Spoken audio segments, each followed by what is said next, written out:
Hello and welcome to the latest episode. But before I start, I would like to make a little confession. You might be seeing that we are having like 10 or 12 series, which are each being produced after 1 week. And you might be thinking that yes, it took like about 10 or 12 weeks in order to get the boat to that condition where it is now. But that is not exactly the case, because real world timelines are way different than the ones you might be thinking about YouTube videos. So, for example, from this episode till the time when I got the boat, more than 1 year has passed, and a lot of things have been left outside of camera, such as wiring about 200 of meter new wires, a lot of things which have been done in the background as well, which simply didn't have its place on a camera, because I was too busy on focusing the things done rather than thinking about how to film everything. So I hope it's okay with you, and let's proceed with the episode itself.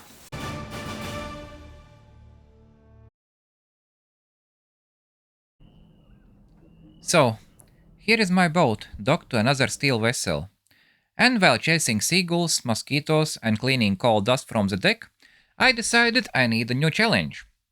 And I found it. There was a sailing competition within 2 weeks, where my kids would be participating as well, and I decided to offer my boat as a judge's ship. My offer was gladly accepted by organizers, but not my wife, who exclaimed, "Hey, are you crazy? The boat is not ready yet." I know, but we have 2 more weeks to fix it. And we needed to work on everything, exterior and interior, to make it looking a bit more than a rusty piece of metal on the water. My 9 years old Yorkie came to help as well. And by my surprise, it managed to jump to the barge we were moored to, and seemed to be very happy about it. The aft of the boat was still looking horrible. It didn't look much better after pressure washing, especially given the fact that the pressure washer broke.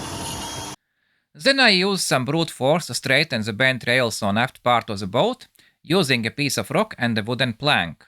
After applying some rust converter, it looked a bit better, but definitely not enough. I needed to get all the old paint and rust removed, and this time I did not use a needle scaler. It was way faster to get it cleaned using an angle grinder.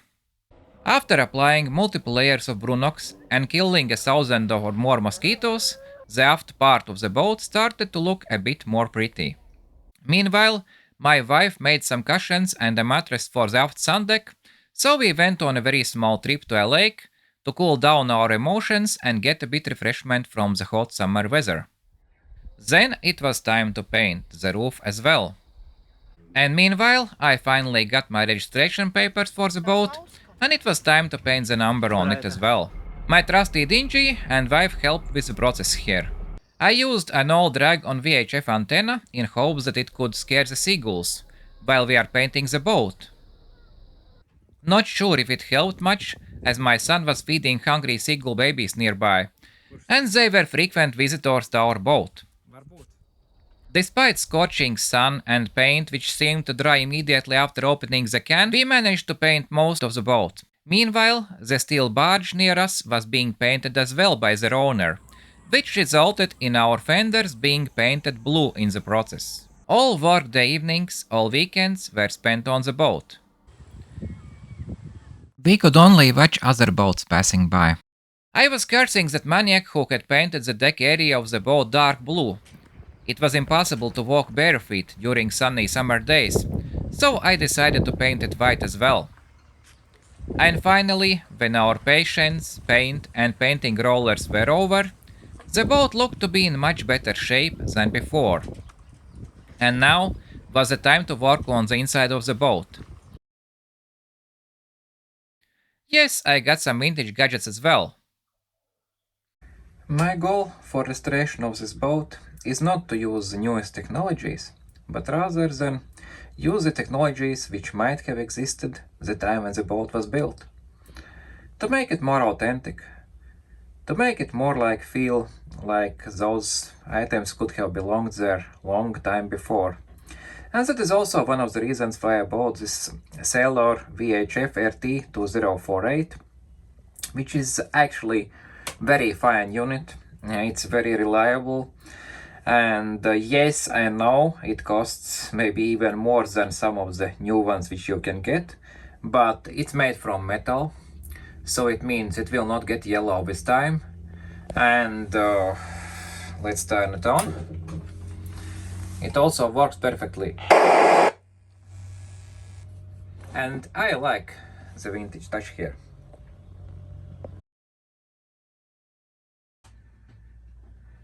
A little bit more news.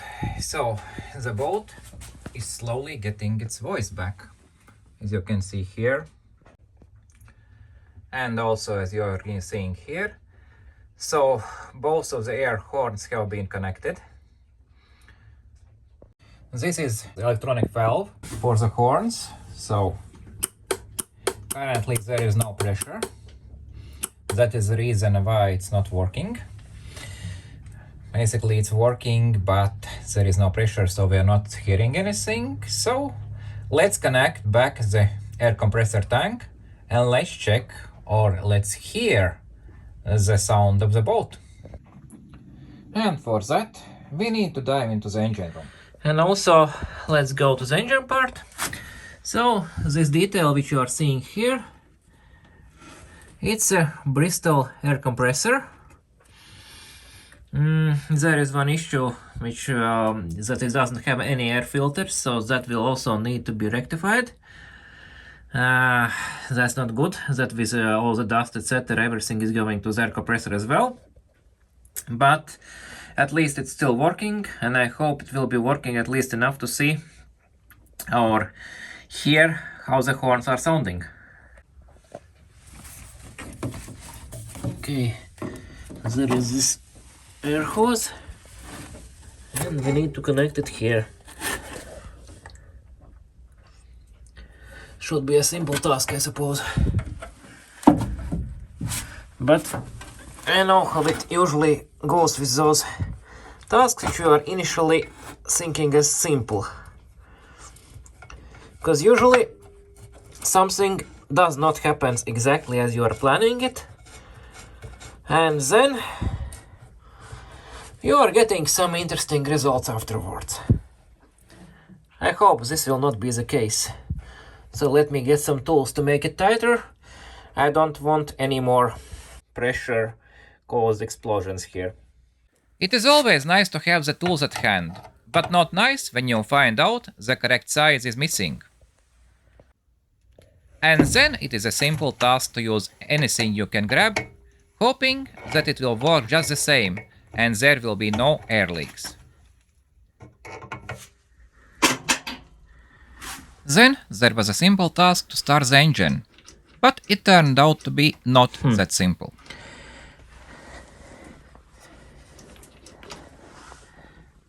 I think we cannot even start it. Okay, let's check once more.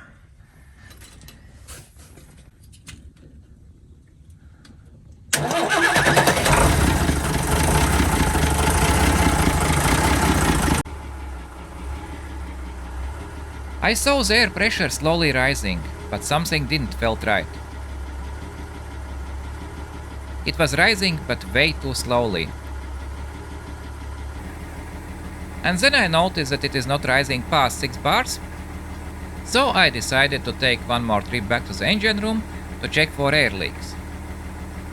So, I'm hearing some air leaks.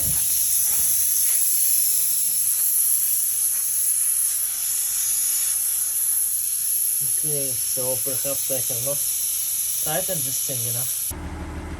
After fixing the air leak, the situation was much better, and the pressure was rising at a much better pace.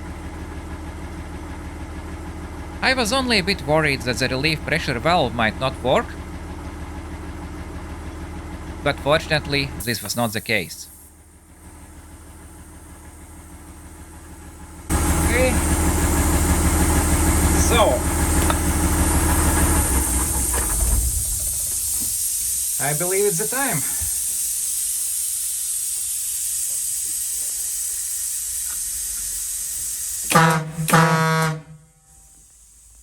I think, I don't know how about you, but I think it sounds pretty nice.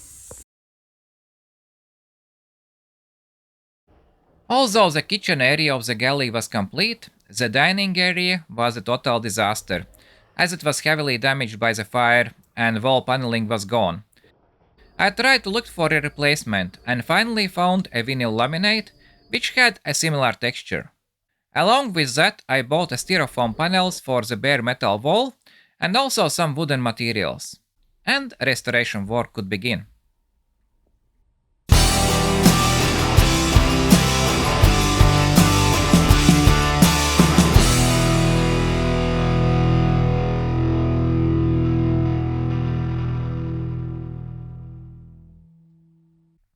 We also managed to get a nice table covered by wooden veneer, but it was not waterproof, so we had to use multiple layers of varnish to give it some protection against accidental spills on the surface.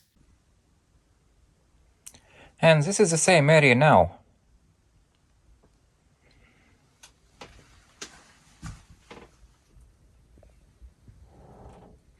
And you can see the texture of the original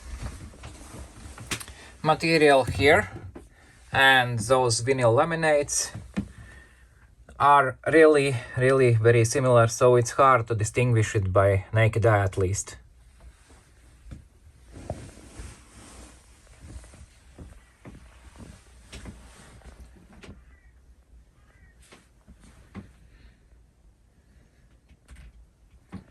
And those moldings are not painted yet, but I will be painting them later, so they will be about the same color as those laminates, so it should be matching. And of course, this table is definitely looking way much better than this square table which was there previously. So this area, although not fully completed, is definitely way cozier now than it was before. Of course, there are still things to do. As you can still see, there is this cabin roof, which still has a lot of work to do. I have placed this thing here in order to prevent some rust flakes dropping onto my head, etc. But that definitely will need treatment. And as well as you can see, are seeing here, then this area is unfinished yet, so I will be also using probably the same vinyl laminate, and then we'll be using some wood in order to make it look more or less fine. But at least now the galley's area is starting to look more and more comfortable, and I'm really happy about it. Slowly, but we are getting there. But let's add a couple of more things for the coziness.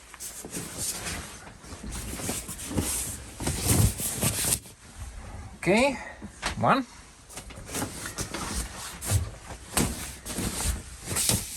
2. Maybe a little bit better.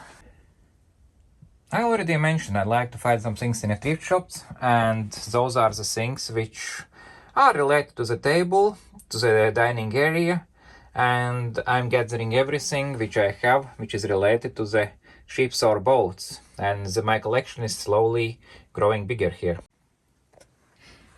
And you can see different tall ships here.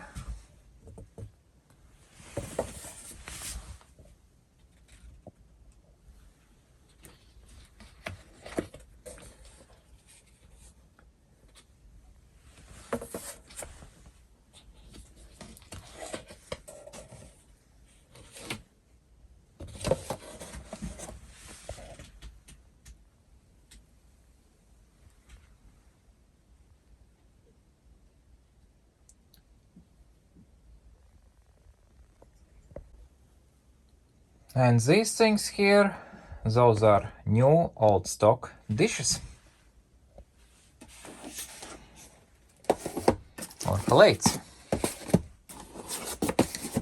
and also related to boats. So let's check out.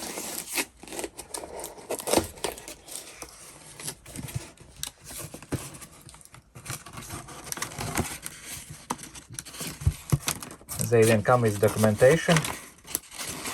And you can see it's 1976 when those plates were made.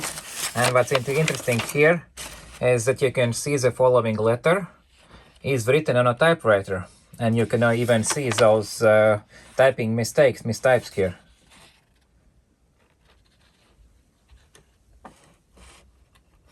So it's also a piece of history and something which I would like to have on my boat as well, because if you are eating from such plate, it definitely feels you more in the right place or in the right environment.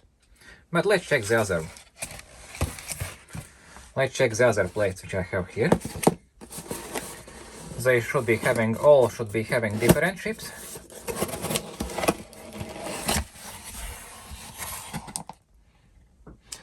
And it's also, yes, as you notice, they are also from Sweden, and since this boat is from Sweden, then those plates are definitely matching.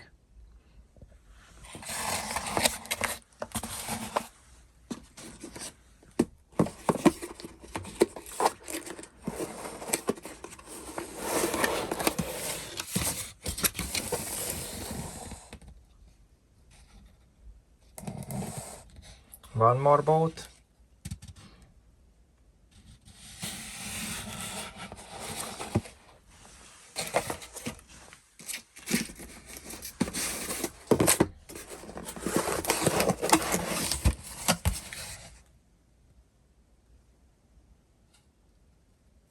Another one.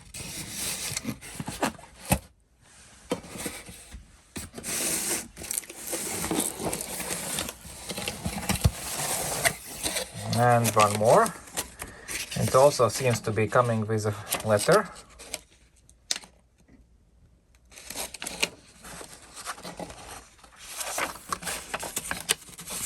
And you can see it's also written on a typewriter.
I could not really say if we are ready, but one thing for sure, the boat was in much better shape than it was a couple of weeks ago.